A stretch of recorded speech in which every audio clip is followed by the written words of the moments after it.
সাল্লাল্লাহু আলাইহি ওয়াসাল্লামের জীবনের দিকে একটু খেয়াল করি, তাহলে দেখব যে নবী হওয়ার আগেও কিন্তু আল্লাহ রাসূল সাল্লাল্লাহু আলাইহি ওয়াসাল্লামের এই ক্যারেক্টারিস্টিক্সগুলো ছিল, এই ফিচারগুলো ছিল। উনি মানুষের অনেক কাজে এসেছেন, তিনি মানুষকে সাপোর্ট করতেন, বিপদে তাদের পাশে দাঁড়াতেন, তাই না?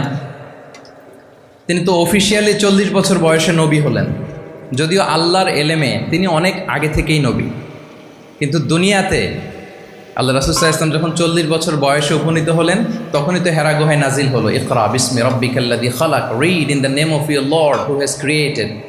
এই যে 5টা আয়াত নাজিল হলো, উনি নিয়ে আসলেন, কাঁপতে লাগলেন।